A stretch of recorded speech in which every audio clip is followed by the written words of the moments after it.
You're listening to Between Two Bridges, a business-to-business podcast.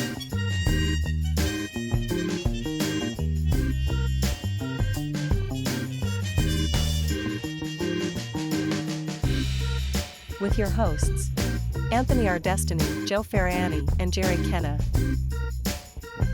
Interviewing entrepreneurs, business operators, and investors.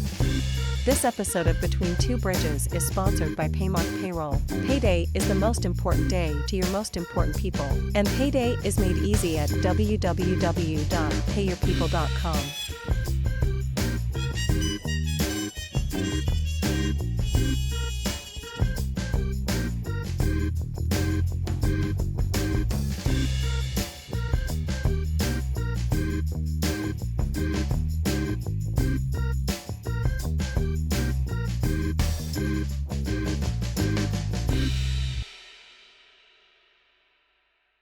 Here we are with another episode of Between Two Bridges. I'm your co-host, Anthony R. Destiny, on a small contracting LLC. To my left, Joe Ferrani, owner of a dry cleaners, laundry, and manufacturing. And on my left, Jerry Kenna, owner of Landmark Business Solutions, accounting firm. and the man of the hour. Cameron Yockey, the owner of Horizon Homes Pittsburgh, Realty One Group Horizon, part owner of Plum Creek Realty, and Horizon Washable. I was trying to think, I think this is my first time meeting you, but your name came on my radar. You sold my godfather's house out, and he lives off of 380. Oh, yeah.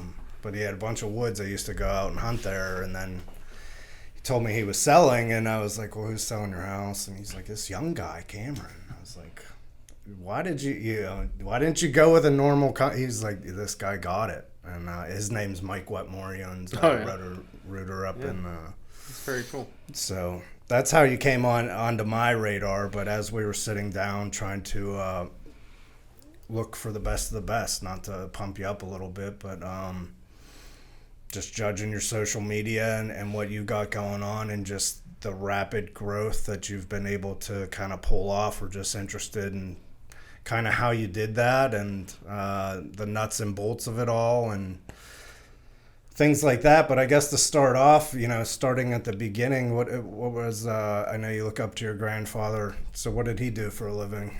So he, my grandfather actually, he owned a landscaping company, and he had owned one of, at the time in the, into the 80s, 90s, and into even the early 2000s, they had owned one of the largest garden centers in the, in Western PA. They were importing, a bunch of, different things from Japan and stuff like that. Prior to, at one time you couldn't go to, your neighborhood supermarket and get Japanese maples and things like that. They were, essentially a distributor for them at that point, and they were doing a lot of that stuff along with, pottery and all kinds of different stuff that was, unique items from out of the country.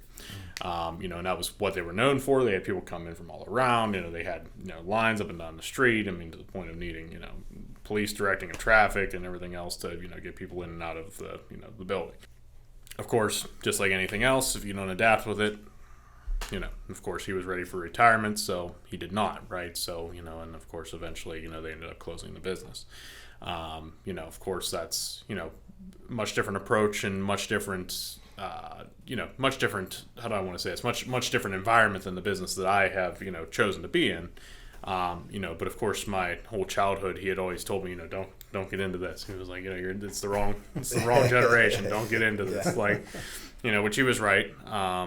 Because you see how things have adapted and changed and stuff like that. It's a very saturated industry at this point, that kind of thing. So, he certainly wasn't wrong.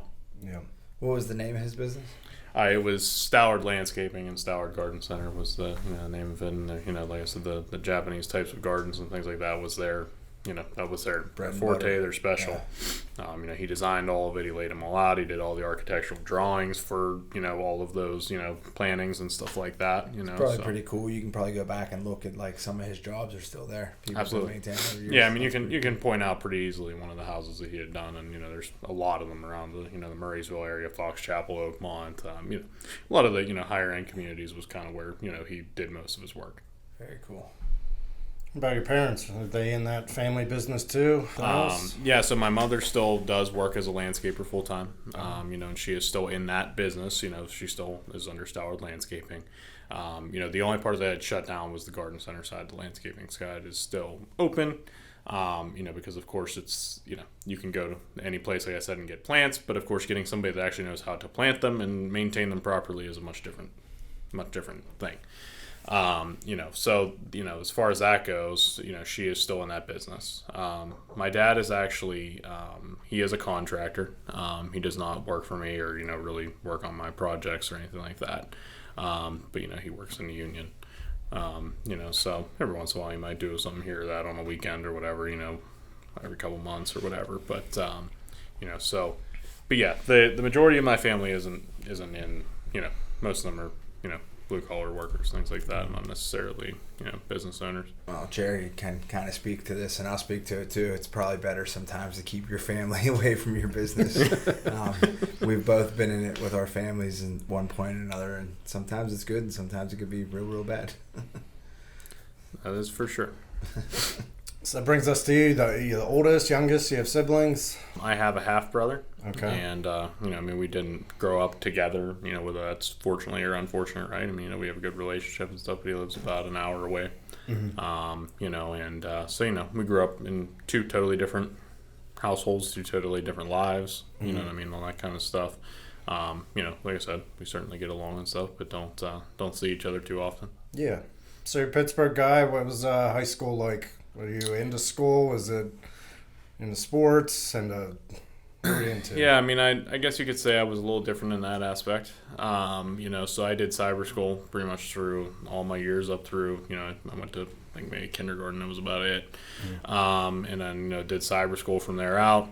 I got into racing off-road professionally whenever I was about 12 years old and just kind of kept going with it from there. So I raced professionally for about 7 years between quads and side-by-sides. I was traveling all over the country and stuff like that, a lot of regional racing and, local stuff like that. So which doing cyber school gave me the ability to do all of that, plus I was working full-time by the time I was 16. What were you doing at 16? So I was doing an array of things. I was, at 16 I got a job doing off-road parts sales and things like that, and worked my way into a management position within, pretty much a few short months. And in the interim of that, I was also building tracks for, off-road racing and stuff like that on the weekends on the side as well. Eventually I ended up just kind of taking a break from the sales side of the things and doing just the tracks for a while, as I was building into my real estate career because I got my real estate license at 18. You just knew you wanted to do that right off the bat, or was there any debate or other interests there? So, I wouldn't say there was ever a point where I was like a teenager or anything like that I was just like, I want to be a real estate agent, right? Like, I don't know if that was necessarily where I thought I was going to be. I had a lot of friends that were going into like oil and gas and stuff like that. So honestly, I kind of was considering that route. But then once I started, learning more about real estate and everything else, which when I was about 17, I started kind of, leaning that direction, right? Because I liked sales, I liked dealing with people and things like that. But as far as like the power sports industry went, I didn't like the ceiling of income I had. I didn't like the very non-flexible hours, but for sure, because it was like, not that I have any problem with working by any means, right? But the hours are anything less than ideal. Between, it's it's You're retail working. hours, right? Yeah, So you're it's working when you could be racing, right? right. So and not even just that, right? I mean, you didn't have any time to really have a life, right? Because I mean, you would start work at like 10 o'clock, and then you'd work till maybe 7 or 8, right? So it's like you didn't have enough time to do anything before work really that was worthwhile anyway. And you didn't have enough time to do anything after either. So I mean, it wasn't like it was a bad job. It just it wasn't my forever. It's not what you want to do for the rest of your life. No, Right. no, it wasn't what I wanted to do for the rest of my life. It was a great stepping stone. I learned a lot. I met, a lot of fantastic people that helped me get to where I am today. Between, business owners and things like that. And, people that taught me a lot about business, and I learned a lot, the hard way too, right? With just dealing with it between management and just, working through it and stuff like that as well. Now, just to timestamp it, when did you turn 18? So I turned 18 7 years ago now. Okay. I'm 25 now. Yeah. You never know somebody's age, Yeah. Just they get to turn So 18. I guess that goes to my question, and I don't know, maybe we're fast forwarding a little bit, but not too many 25-year-olds have accomplished what you've accomplished. So how did you get from 18 getting a real estate license to 7 years later? You have, and I don't know, I'm jumping the gun. Get to the point. I'm getting to the point. You've got 3 brokerages. That's correct, yeah. You have a company that you flip. How many houses a year? How many houses did you flip last year? Last year, I would say we probably flipped. I'd have to look, to be quite honest with you, but I want to say that we were right around maybe like 17, 18, something like that. 17, 18 houses that you flipped last year. You have several rental properties. Just opened up a laundromat, dog wash. When most 25-year-olds are still partying and goofing around, how did you get there? So, I think the biggest thing is you kind of have to, if you want to be successful and you want to be able to do big things, right? Like, you have to block that stuff out. Whether it's good or bad, maybe, I don't know. I never enjoyed that kind of stuff. So, like, the person who does, like, might look back on that stuff with resent, right? But, for me, like, I'm sitting here with, nice Aquafina water while there's certainly alcohol around me, right? Like, I'm not a drinker, It's not my thing. Didn't never do anything, didn't even go as far as I tried drugs or anything along those lines, So, I think it just kind of comes down to what your goals are, And I'm not saying there's anything wrong with, partying and having a good time and stuff like that. Don't get me wrong, I like to have a good time, right? I like to go out and do things and enjoy my life.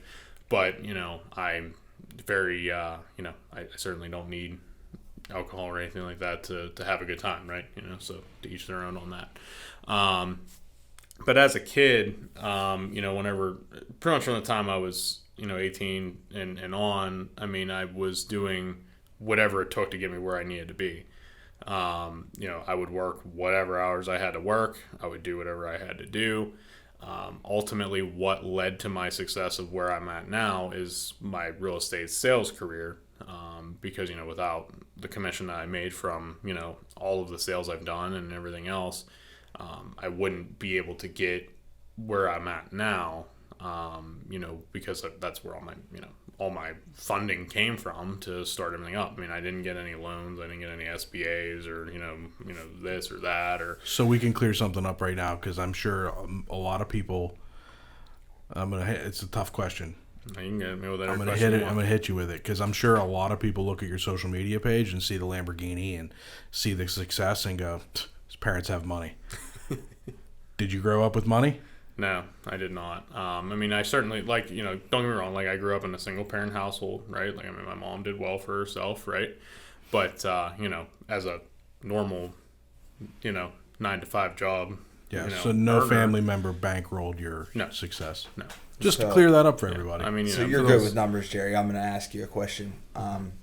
If you think that I didn't drink and party from the time I was 25 to 39, I think I could buy 2 Lamborghinis.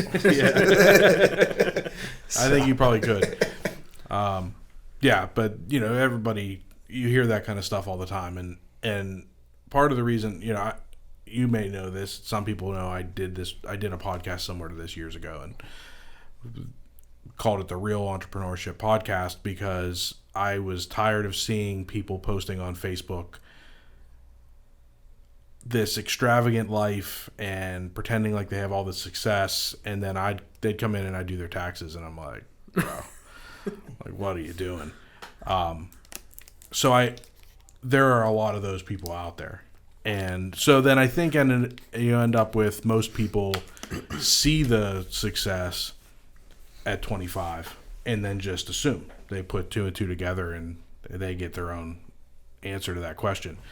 So that's why I want to clear that up. That I know because I've seen it and I've been working with you for 3-4 years now, and I've heard people say, I mean, his parents had money, right? Something, you know what I mean? Yep. And and I've also had people that have assumed that it was a rented Lamborghini or that the success wasn't real. It was all just fiction on Facebook. And I don't share people's financial stories, but I have shared there's a lot of people on Facebook and on like these real estate groups that are full of shit. Cameron's not one of them. I have a tax accountant reference check on the podcast day. Yeah. Yeah. So I mean, timestamp that. Yeah. So when he needs it, he can just pull it out. Can't go anywhere now. No, but there's a lot of that bullshit on social media, and that was something that when we started this, I thought I'm gonna ask him because we've never really talked about your history. Right. I don't know about your family. I knew that you grew up in a one parent household and that your mom raised you, but I didn't know whether or not you started with anything. I assumed not because I see what you do.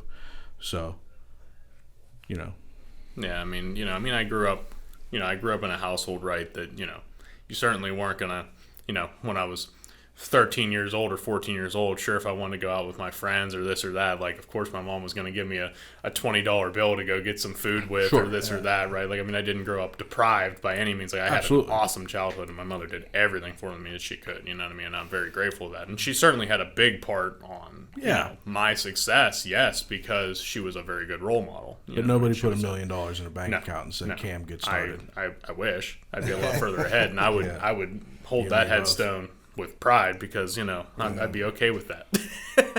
But unfortunately that was not the case for me. I did have to work for it, and but you learn a lot without a doubt from working for it. And I think it does come down to the truth is like you hear a lot of people do say like oh well it must be nice or this or that, right? Like yes, sure, social media can make things look great, right? But like they're not there for the sleepless nights. They're not there for the stress. They're not there for the, yes, I may have, more success than some 25-year-olds, sure. But, I can assure you that they probably have a lot less gray hairs than I do. So, it just kind of, but you pick your way, you know what I mean? And for some people, their time of, growth, and that isn't at 25, it's at 35, or it's at, this point or that point. There's no right or wrong to it. It's just, no, but people jump to conclusions whenever you're 25, and, I'm 39, and I still have people that I feel like underestimate me, and I can't imagine. To a point, I don't know. I go back and forth about the whole underestimating thing. I have clients that love to be underestimated, and they love when they make a big move and people go, "How do you do that?" Love it, and I get that, and I kind of like that too. But at the same time, whenever you're not treated, you go into a deal and they treat you like you're just some dumb kid. Man, is that frustrating. Yeah, which is definitely, it's something that I dealt with for a long time. You know what I mean? I don't necessarily have that too much anymore. You know what I mean? I think it, just because the impact we're going for is very small community, stuff like that. And a lot of the people kind of know and see it at this point of what we're doing and that we're, capable of achieving it. But but don't get me wrong, there's certainly not a day that goes by that if I'm going out and I take my car out and I'm around a crowd of people or this or that, and they start asking you like, oh, what do you do, or this or that, and it's like, oh, like did your parents start that company or this or that, it's like, it's laughable to me. I certainly don't get offended, you know what I mean? But it's just, people don't, expect that somebody at 25 is going to have that kind of stuff, I guess, right. Nonetheless. Yeah. People see it as, you drive around and you show houses and, that's all you do, right? Like it's there's parts of it that is easy, and, I certainly wouldn't trade it for anything else, right? Because like I do genuinely like what I do and I love it, but, it is not easy to succeed in. It's not even necessarily that it's not, like if you, anything is pretty much as hard as you make it, right? So I don't want to sit here and say like, oh, the job is hard, because that's, it's like I said, it's as hard as you make it. But what is hard is getting the clientele, getting those deals to closing, and all of that kind of, and all the things that, the hurdles and unexpected things that come up in between, right? And that's where it becomes from, an agent that's well trained to an agent that, just got in the business that, at least has support. Is, whenever you get into those type of situations, you need to know what you're doing. Everybody starts somewhere, right? But, you got to have guidance and support, and there was some brokerages that had made me offers and things like that, as I was, coming into, looking to grow into a team instead of just being an individual agent. At that point, I had solid production and I was doing a decent amount of deals. I was, featured on, a panel and things like that for the company I had worked for at the time for, basically, lead generation and converting leads and all that kind of stuff, because I was one of the largest lead producing agents in the company. And then, I had, I honestly had thought I kind of figured out where I was going to go. And, at that point was when I was approached with, it was really just a simple conversation with somebody that was just like, just kind of threw it at me, just kind of like, well, why don't you just open your own brokerage, right? And it was kind of like, I was 20 years old, right? It was kind of like, sounds like a great idea and all, but like, I don't know about that. And it's like, days kind of just kept going by, and it's like, just kept kind of thinking about it more, and it's like, well, maybe I should, and then, maybe I should at least look into it, right? It's kind of where it went. So I would say it happened by accident. I did look into it, and then next thing you know, I'm in California, and I'm going through franchise training and all that kind of stuff, and learning how to, operate as an owner and all that fun stuff. So I went through all that, came back to Pittsburgh with the outset of, hey, now it's time to find office space. Now it's time to do this. Now it's time to do that, so... and of course, not long after I did, and found a space in Murraysville, which was our first office location. Small little office, 1,400 square feet, which is, decent size, right? Yeah. But, we certainly outgrew it. We started out, you figure I started out as, I was fresh, had no agents with me, right? Had one agent sign on with me, which at that time was, Suzanne Spears. She's still one of our agents. How did that convo go? How do you convince close the first one? Yeah. Honestly, it's a relationship thing, right? Yeah. Like you have to build relationships with people, and that's how it follows, right? Wouldn't matter what kind of money you were going to give them. Wouldn't matter this or that. Like if you want genuine people, it comes down to relationships. And it was actually I had met her through a contractor that I was working with at the time and stuff like that, on a flip that I was doing, because I was right when I had started flipping houses as well. And it was very first flip, just opening the brokerage, like all of it was fresh, all of it was new, and she was getting her real estate license. And, she was, she was attracted to the, the new brand that we were bringing into the area and just, what it had to offer and stuff like that. And sure enough, we went to it, right? And she joined very quickly after we opened. She pretty much directly became a very solid producing agent, through us working together and, getting her, training and all that kind of stuff, through me and everything else. She is actually now a mentor within my company and helps, new agents with development of training and, and things like that, and she does very well with it. So that's kind of how the development went, right? And then it was like, a couple months went by, we brought on number 2. A couple more months went by, now it was like 3, 4, 5, 6. kind of came into the play, right? And it was like after that, then it was like every month. Susan growing had a little some more. competition then. What's that? Yeah, then we start growing a little more and a little more and a little more, and and then you figure it was probably like the 2-year mark. I think is when everything's really kind of took off. Because it was long enough at that point that it's like, okay, they're here. They haven't fizzled out of business yet within the first couple months. You know what I mean, and stuff like that. So. You figure fast forward to today, we sit at 129 agents with 3 locations. So that's the one Realty Group. That is a nationwide company, correct? It is, yeah. And that's what you went to California to learn to bring here. Correct. Yeah. So people at Caldwell Banker, Howard Hanover, like they're never going to make it, right? I think that world's changed a lot. I remember,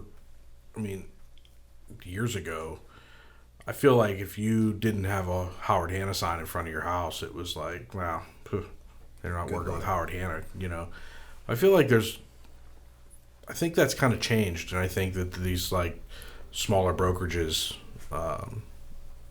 seem to be moving houses just as well, if not better, than Howard Hanna and Coldwell Banker and those kind of places that are taking huge portions of the commissions off of the sellers. And I think there's a lot of agents that are leaving those brokerages for these, boutique brokerages, these smaller brokerage firms. I don't know. Maybe I'm way off. So here's basically the easiest way I'll put this, right? And I admire every brokerage's way of running things and the way they do things and stuff like that, right? So I would never talk down or bash another brokerage or something along those lines, right? But and there's the right brokerage for everybody, right? It would be a stretch for me to sit here and tell you that my brokerage is the perfect place for every single agent in the business. Sure, I would love to be the right brokerage for every single agent in the business, but that's not the case, right? We attract the people that we want to keep. Don't get me wrong, we do things a little bit differently, right? We don't hire every single agent, and we are also, we will fire agents in the situation where it is necessary. A lot of brokerages, it's just an open door. Pretty much anybody can join. There's no, ands, ifs, or buts about it, right? You know what I mean? But, we want to uphold, the best reputation in the business with having the most professional, well-trained, real estate professionals that you can have. Now, with that being said, as far as the brokerage game in general, right? Just like any other industry in the world, right? It's always going to adapt, right? So things are always going to change. It is, it's the Blockbuster to Netflix effect. It's the brick and mortar store to the Amazon effect. You know what I mean? It's one of those things where, if you don't adapt and you don't change, you're going to get left in the past. And unfortunately for some, right, like I said, I'm not naming any companies, this, that, the other, they maybe have not adapted to what is popular in today's world of the real estate brokerage realm. And it's not just our company, right? There is a lot of, there are other options, that have come into play that are holding a more, whether they're just more trendy or this or that or whatever it may be, in the business. A big thing that does set our brokerage apart, of course, is just that it is 100% commission. So they just pay a small transaction fee per transaction. So they're not on a commission split, whether they're a brand new agent or an experienced agent. We do have a structure for them that they're on that is still super favorable to the agent when they're part of the mentorship program, because we charge a fee to them that goes directly to the mentor, so that the mentors are, enticed and, yeah. Correct. Yeah, I mean, the mentors certainly have to make money for their efforts and stuff like that. And it's a win-win on both sides, right? Because it's a motivational thing for them to be able to, move forward with it. And, in most brokerages, even if they have a split, you're probably still going to pay for a mentor on top of the split, so it's a very favorable setup for the agent. It's a very agent-focused company. It's good. I mean, agents make you money, right? Mm-hmm. So you were how old when you first opened up the brokerage? 21? So we signed when I was 20, and I was 21. Yeah, whenever I opened. I think when I went to the first conference for the company, it was in Vegas, and it was 4 days after I turned 21. So you ended up buying a Lamborghini? Nope, didn't buy a Lamborghini that fast. I think I got my first one when I was 22. I think. Yellow one? Yes. Yeah. Bought a yellow one. Certainly wasn't anything fancy compared to what, I have now or anything like that, right? I mean, I always got something a little bit nicer each time I went up, but I always bought them to make money on them. I mean, it wasn't like I just bought them like just to like. Sure, I bought them to enjoy them, right? But like every single one of those I bought, I was buying it at a price that I knew I could sell it and make more money, and I did that 3 times in a row.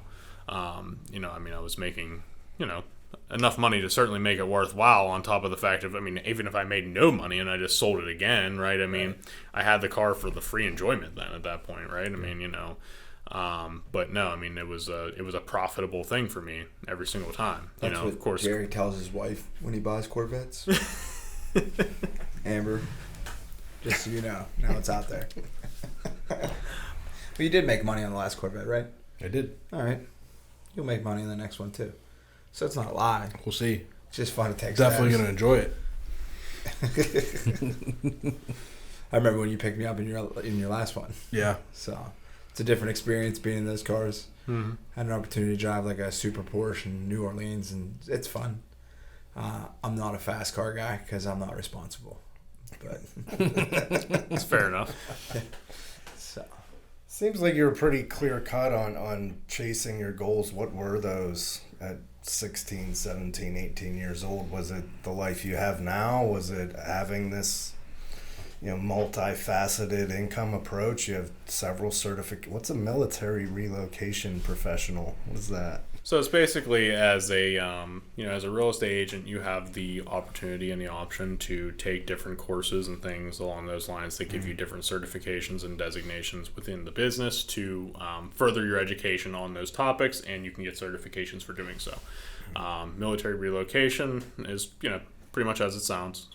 You go through a course and a process that, better helps explain and give you guidance and tips on, things that military families need as they are moving into a new location, right? Because a lot of people, whenever they're relocating as a military family, they're moving into areas that a lot of times are thousands of miles away from where they actually are from, right? So in that event, there's certainly a little different process and procedure.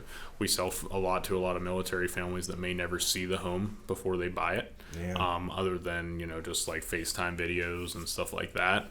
And that goes for just relocation in general, right? I mean, we do a lot of relocation. I've had plenty of clients that, have bought some very, very expensive and nice homes or, or not, that, they never got to set foot in until, either the day they closed on it, maybe not even until months after they closed on it, just depending on their situation and where they were and stuff like that. Because if they're military relocation, a lot of times they're on on a base or somewhere else. Some of them are moving back from a tour or whatever it may be. They might be coming from out of the country. So there's a lot of sophistication that goes into that stuff, and also the most important thing as well is being very fluent with the VA loan processes and procedures and all that kind of stuff, which they kind of give you a deep dive into all that stuff as well. that's got to be a pretty good transaction. Most of the times they're probably here for a couple of years, and then you're the guy they know. So then they hit your agent up and say, hey, unfortunately we got to relocate again.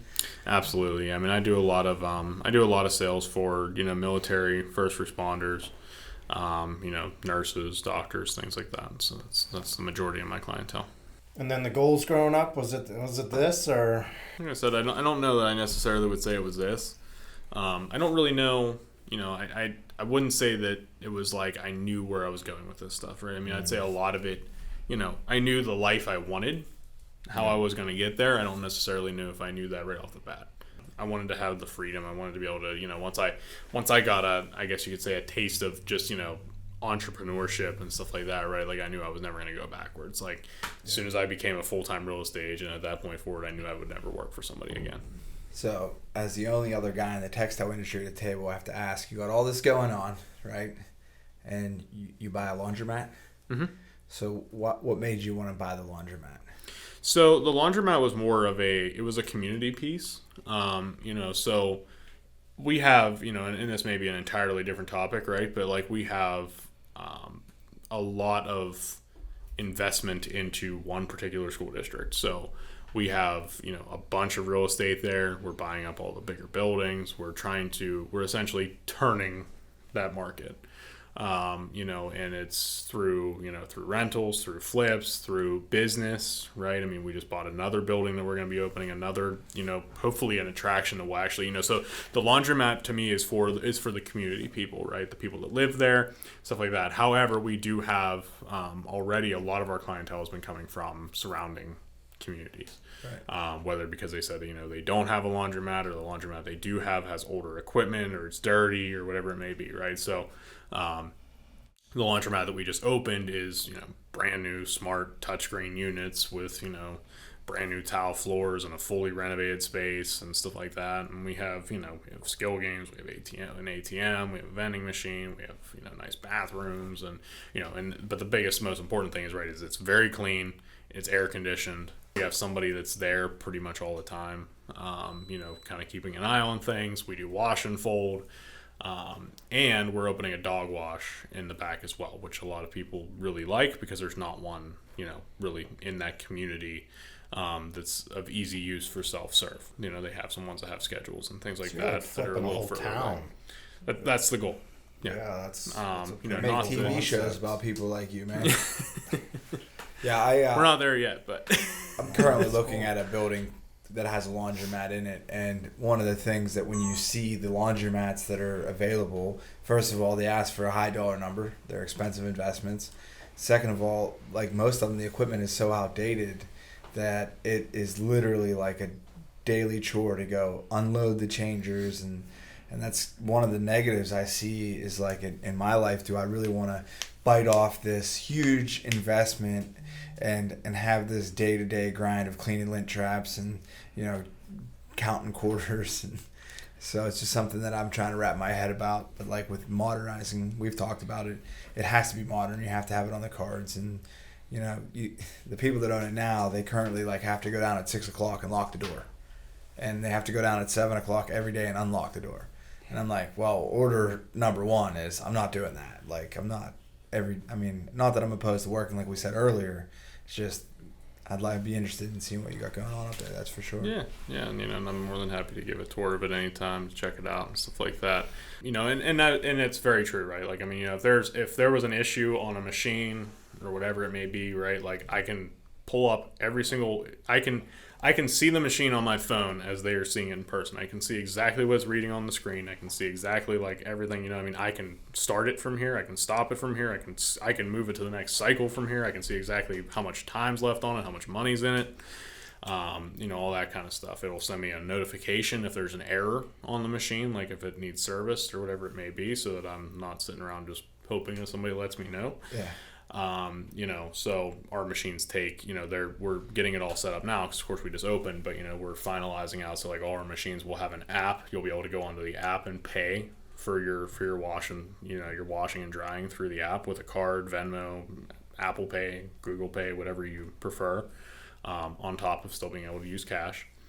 But yeah, basically what you were explaining is the way I would describe that, right? Is like, if you have to do all that, to have a laundromat, you didn't buy a business, you bought a job, yep. Right? Do you want to, that's not what you were trying to do, if you're buying a business, so, yes, you certainly still have to be involved in any sort of business you have if you want it to succeed and if you want to do it well, right? But you have to know where to delegate, where to, spend your time and stuff like that. But yeah, I'm certainly not messing around with, used equipment and, things like that. And that would be the big concern in some aspect with, if you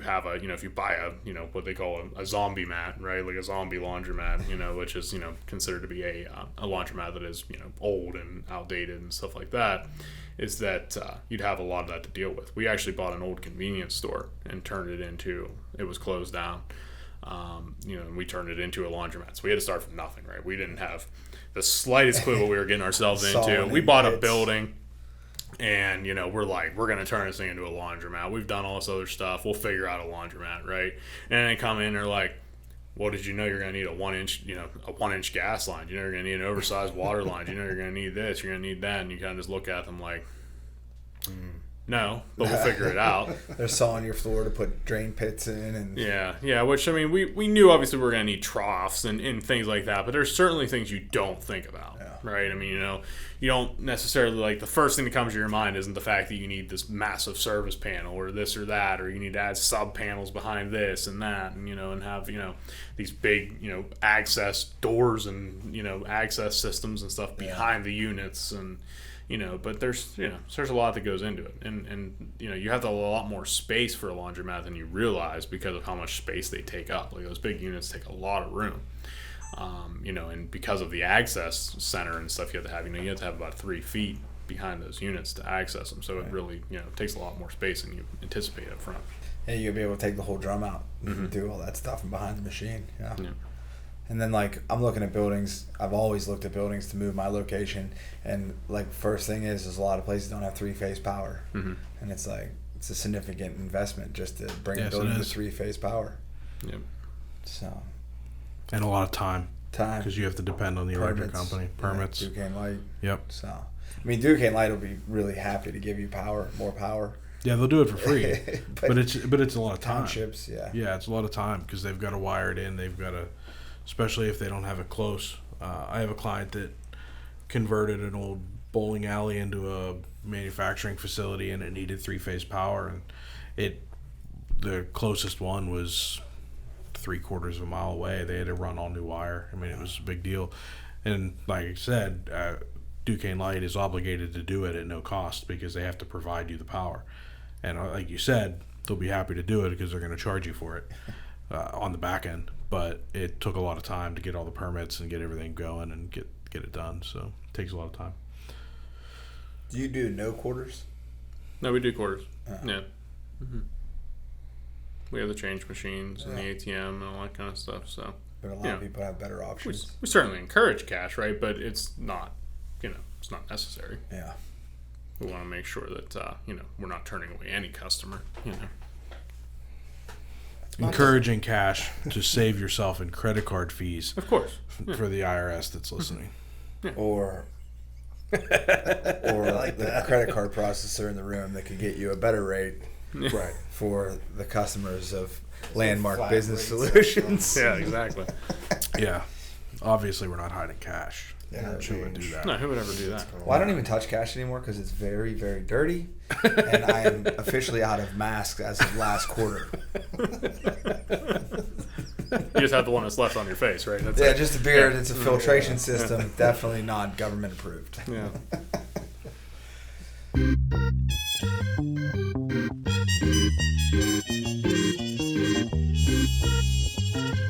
And now a brief word from our sponsor. This episode of Between Two Bridges is sponsored by Paymark Payroll. Are you tired of spending countless hours juggling payroll calculations, tax filings, and compliance regulations? Well, say goodbye to that chore and let Paymark Payroll take the burden off your shoulders. With our secure online portal, you can access your business information from any internet location, even your phone. Employees will love the ability to receive direct deposits, and they can access all their pay stubs, tax forms, and information through their own portal. Focus on growing your business while we take care of the rest. With top-notch customer support, we're always here to assist you with anything, at any time. Don't let payroll stress hold you back. Choose Paymark Payroll and experience the freedom to thrive. Contact us at payyourpeople.com for a personalized consultation and a demonstration of our powerful payroll solutions and see how Paymark Payroll can better your workflow. That's payyourpeople.com. Join the growing list of satisfied businesses that have embraced the convenience and efficiency of Paymark. Payday made easy. Your business deserves nothing less than the best, and that's exactly what Paymark Payroll delivers. Now back to the show. The housing market right now, obviously the rates are up. I know I get asked several times a week what I think was going to happen with the market, both the economy overall and the housing market. What say you? It's weird. It's honestly the best way I can put it. I mean, it's still very focused. It's still very good. But in the same sense, I mean, it's, you have your challenges, right? Because, I mean, and I think the biggest challenges is that the market was so competitive going up to where we are today that you had a lot of buyers that, maybe they were approved for, a $400,000 house, right? And now they are not approved for anywhere near that. They never got to buy because they were continuously getting beat out on every single house that they were trying to put an offer in on, because the $400,000 house was going for $475,000. Yeah, what I mean, or whatever it may be. But it was going for way more money than what it was listed for. You know what I mean? So they couldn't afford it. Like if they were going to, who would have ever thought a day would come where they might have been going to, on a house that was listed for $400,000 and they're offering $450,000 and they're still losing. Yeah. You know what I mean? So, and that was the real world that we've been in.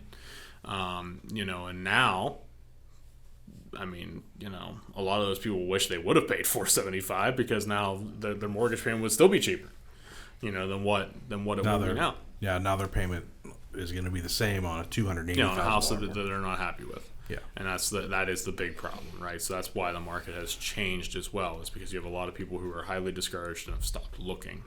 The market is still, however, very, it's still healthy. Things are still moving, but it's a little calmer. We'll put it that way. It's not as aggressive. There's still absolutely multiple offer situations all the time, but there's also houses sitting on the market too, right? Like you got to be on the money now with your price. You know what I mean? Like it's not like, let's just list it at this and just see what happens, right? That is not going to work today. You got to price it right. You're not pricing it at a very bullish number and just expecting that somebody's still going to at least bring you an offer, because it might just sit. How do you come up with that price? Is it just experience? Like data. Yeah. It's all about the data. Doesn't matter how many houses you sold. I mean, sure, it comes easier every single time, but you just need to be good at reading and analyzing data. Now don't get me wrong. There's a lot of houses where data does not help you, and that's where experience helps you, because if you're selling a 3-bed, 2-bath brick 2-story home in a community that's full of 3-bed, 2-bath brick story homes, right? Like you're probably going to be able to find comparables and comps for it really easily, right? If you're selling a 5-bedroom ranch in a community that's all 2-story houses and everything else, right? Like your comparables are a lot harder to find.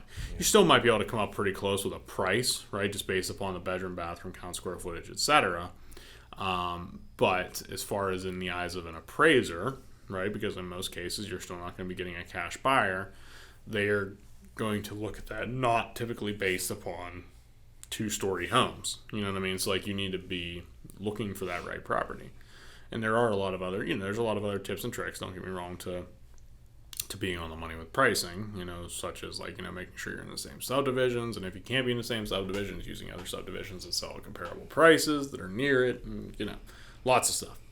But there's automated numbers that kind of throw you out like ideas, and it'll tell you like the score roughly of confidence of their numbers and stuff like that. It's like but a program or something. Correct. I mean, it's a good way for quick referencing.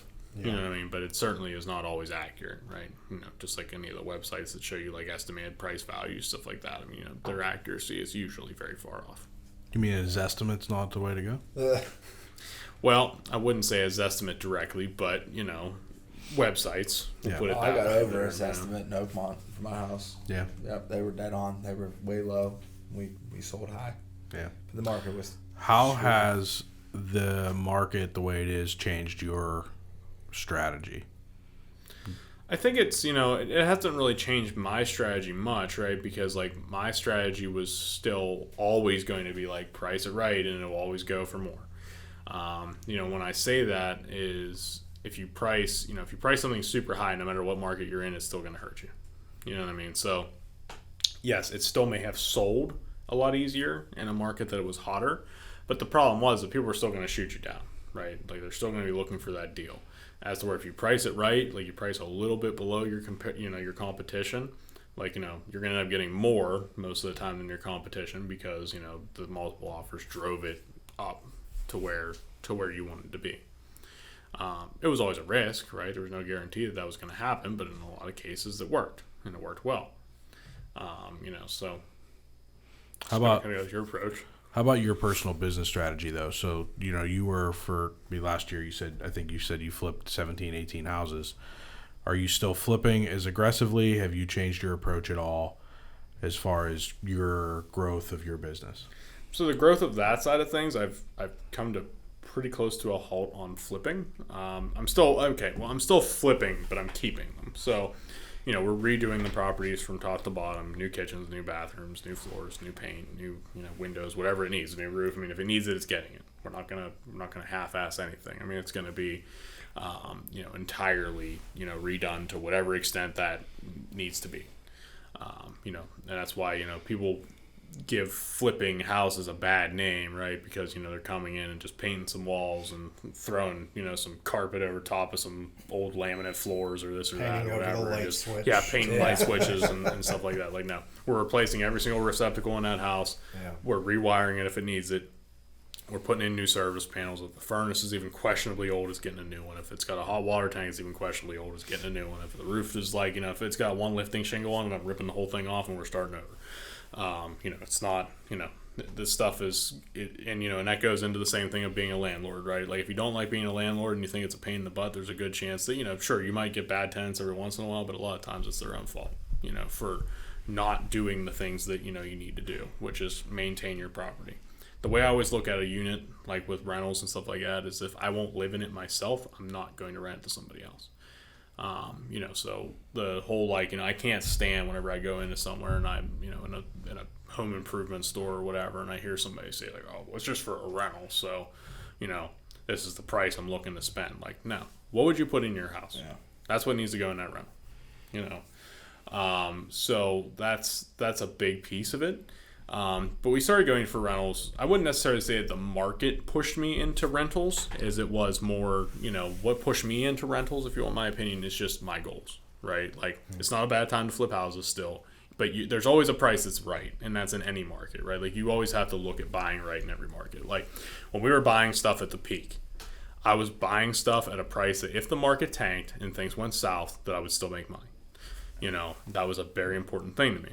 Now, we did a lot of flips. We had fun with it, you know what I mean? And, me and my better half, which is Brianna, I mean, we do it all together. I mean, every single aspect of it, we work on it together.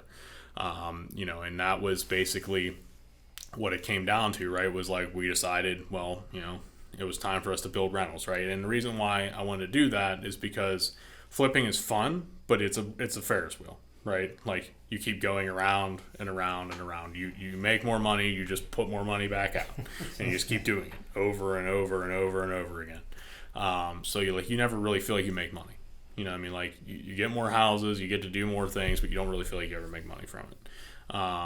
If you do it on a growing level, right? I mean, like, if you keep expanding and expanding and expanding, and it's the same thing with like a brokerage or whatever, right? Or, whether, I don't care if you own pizza shops, right? Like, if you, every single time you start making some good money and you go open another one, the money's gone, right? Like, the profit's gone. Like, you made profit, but you never actually see it. So it doesn't feel like you're making money. Same thing with flipping houses. If you go from flipping one house to 3 to 5 to 10, you might even have less money than what you started with, but you just have more assets. Sure, it's a good thing, right? But in the time, it can be a little discouraging because you're not feeling any reward from what you've done, right? And of course, and that kind of comes out to maybe, a little bit of, even with, us talking about, younger people and business ownership and stuff like that is, it's no secret, right? I mean, everybody talks about the instant gratification thing, right? Like, business ownership does not result in instant gratification because you're spending and burning money, for a long time before you're bringing any of it in most cases, right? Unless you just have some slam dunk idea or something like that. Like, if you want to become rich really fast, come up with something. If you want to be, if you want to be able to make money long term, then open a business. I think about that a lot in my own personal life. I think, like, I'm just not making any money. And then I got to, slow down for the next 5 miles and realize how much money I spent. Right. And I'm like, oh, okay, you're okay. Mm-hmm. Don't jump off the bridge today. Right. But for all of us, it's a hard thing to see at times. And that's one of the reasons, we kind of started this whole concept is to, so another business owner could hear these stories and understand that, okay, maybe they do have, a great idea and it's just not making money right now. Don't abandon yourself. Keep pushing forward because not everybody just signed a brokerage, got in a fancy car, and went up on their way. There's a lot that goes into this systems. Yeah. I mean, and there certainly is. You know what I mean? And I don't, I certainly don't I don't pull money out of my businesses barely ever. You know what I mean? From the brokerage side, I pretty much never have. And from the, the flipping side, I mean, it's been a while, right? Because like I've been in grow phase for quite some time now, you know what I mean? So, if I can, if I have money to comfortably make all of our bills all the time and everything else and, be able to keep growing, like that's the goal. The money's not doing me any good sitting in an account, whether, it certainly helps your ego and makes you feel a lot better and a lot safer. But money sitting in an account is wasted opportunity. Of course you got to have reserves, right? But, 2% from PNC Bank doesn't get you excited. It doesn't. No, not at all. So those are all big pieces of it. But fast forwarding back to the rental side of it, the reason why I got into the rental side of it is because that gives you the opportunity to jump off the Ferris wheel, right? So like, yes, I am going to continue to keep spending money as I keep buying more rentals. But if I stop flipping houses tomorrow and I say I'm done, right? Like the money stops. There's no more money coming in and I'm done. If I have rentals, right? So like if I have 50 doors and let's say even on the low side, I'm making $250 per door, right? I mean, you do the math, right? If I'm profiting $250 per door on 50 doors, if I stop tomorrow, I have something to show for it, right? And on top of that little bit of money I'm making per month on each unit, I now have all of that real estate that's now building me equity just for owning it, right? So in 20 years, if I don't, maybe I'm taking, I'm funding my own capital improvements just from the money I'm making and stuff like that, and I never touch the mortgages, right? In 20 years, I could have 50 doors that are paid free and clear, and, I'm not, I have no debt on them, right? So now they're just straight cash flow. Sure, maybe I might update them again or whatever, but, at that time I have that decision to make. Or, there's the approach that a lot of people do, which is 5 to 10 years. They take the equity that they have built in those units and they use it as a refinance and they go and buy more. That's an approach that works for some. I don't know if that's necessarily what I want to do. I kind of think I like the idea of, just having enough real estate that, eventually to when it's free and clear, that it's just a consistent, it's guaranteed money all the time and just kind of continue that route. But, that's how I feel today. Who knows about tomorrow, Yeah. So you haven't touched the equity on anything? You haven't had to? Well, as far as, I guess that's a trick question, because, we're not, it's not like I'm able to go out and buy all these rentals and stuff in cash. I'm certainly, I wish I had that kind of money, but, that's not, it's just not feasible yet, right? So, we're buying a lot of it with private money and hard money and stuff like that, and then we refinance. Mm-hmm. And we're, now we have a mortgage at, a 75% loan to value. So we're certainly not upside down on them or anything like that.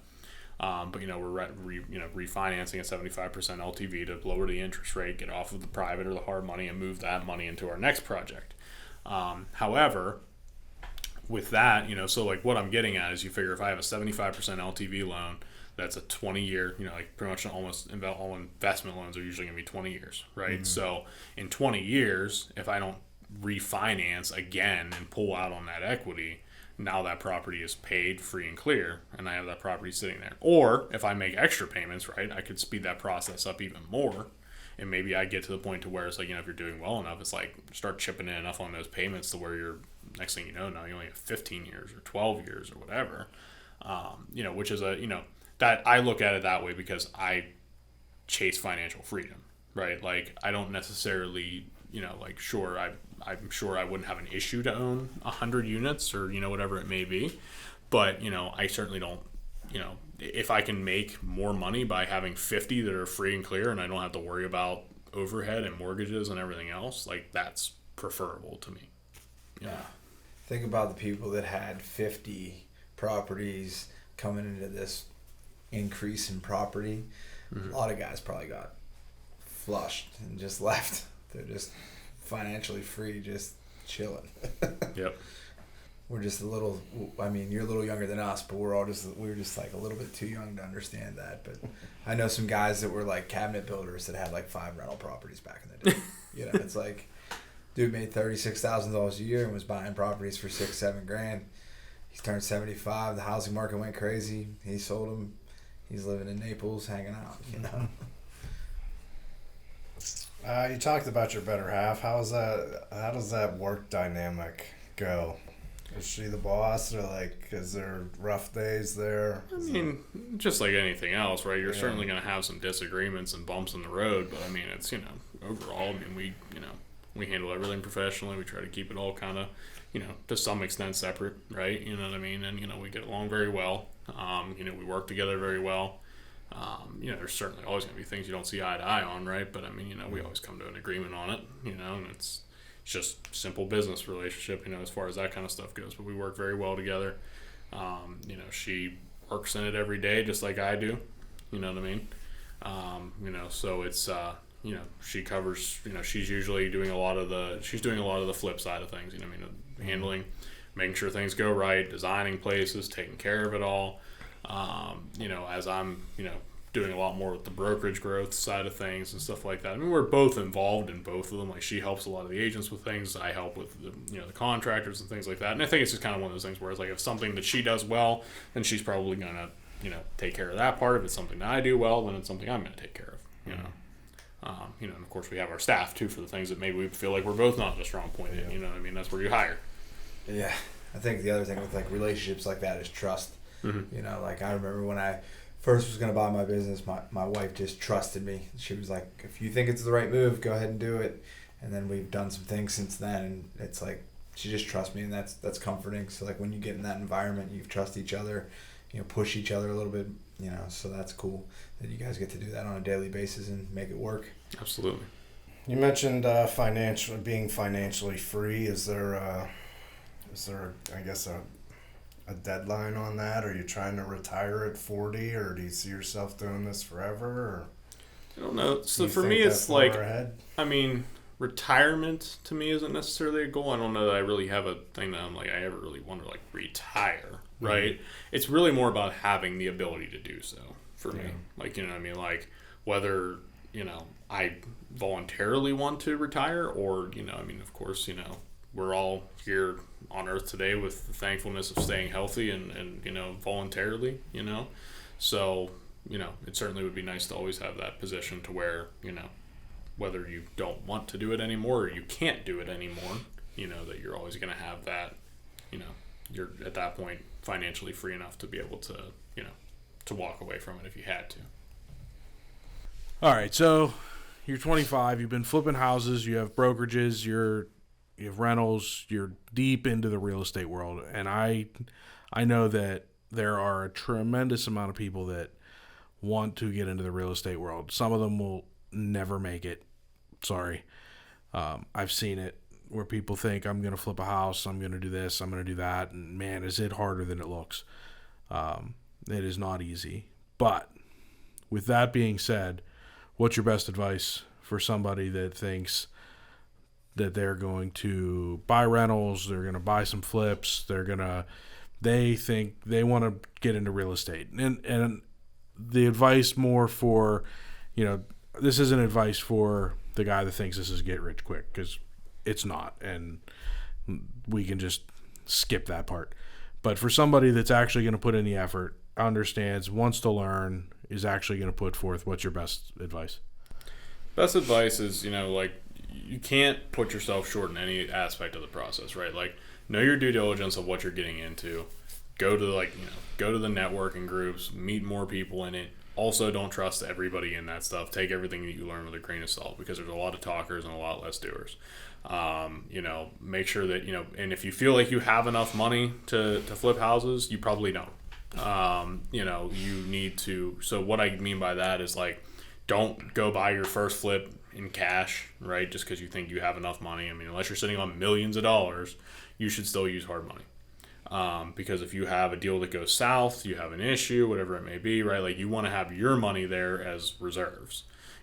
Don't get scared away over paying some high interest just to, on your first flip, just because you're worried about that, right? Like, I'd much rather pay somebody interest than to become over leveraged because I didn't have enough for my budget or whatever it may be, right? Like, it's a lot easier to borrow money whenever you're good and everything's moving forward than it is whenever you're in a pickle. It's almost impossible at that point. And that happens to a lot of people. They search for help a little too late. So And the truth of that comes down to is, right, I mean, like, a lot of the flips we've done, and you know, I hate to say it, the flips that we've made the most money on, we have taken over flips from people who could not take it to the finish line, whether they ran out of money or, you know, they decided it wasn't for them or whatever. That has been, you know, something that is reoccurring for what we do. And we'll even have lenders that will call us and ask them to take over, you know, a project that, you know, somebody had started and they couldn't finish. Other things, I think, would just be, you know, understand that, you know, you should be willing to get your hands dirty. It's not like, you know, you're going to go sit on your couch for your first couple flips and it's all just going to come together, right? Like, you need to be there. You need to be planning it. You need to be doing the bids. You should be demoing it yourself. You should be, you know, doing some of the work yourself, like, as you learn through it, right? Because you are going to have a hard time judging how long things should take, how much it should cost. You know, putting that whole picture together if you can't sit there and say you did it yourself. You know, so you know, you need to be active in your business to be able to keep control of your business. It's pretty good stuff. It's a pleasure to meet you, man. Yeah, it's great to meet you as well. Yeah, thanks for sitting down. And if you guys were watching this episode to find the secret sauce, sorry, we just gave you some information, good information. Still got to work. Yeah, you got to work. It's not easy. None of it's easy, whether you're buying and holding or you're flipping. None of it's easy. It can be fun, but it's not easy. So, take us home, man. We need. How can people get in touch with you? Links, they can get website. In touch. Yeah, I mean, they can get in touch with me on Facebook, email address, anything, you know, like that. There's Instagram. They can, you know, reach out to my email, which is cameronsellspgh@gmail.com. You know, so that's usually the best way to reach me. Or, you know, like I said, Facebook's always easy too. I mean, you know, of course, sometimes it can take a little while to get back to people, you know, just because of the volume of messages and stuff like that. You know, but we certainly try to get back to everybody as soon as possible. All right, man. Thank you very much. Thanks. All right. Thanks, man. Thank you. Thank you for listening to Between Two Bridges, a business-to-business podcast. Find and follow us on your preferred podcast streaming platform. Like and subscribe, and leave us a rating and review. You can join us socially on Facebook, Instagram, TikTok, and Twitter. Yes, we still call it Twitter. You can email the show at info@betweentwobridgespodcast.com. Until next time, make it till you rake it.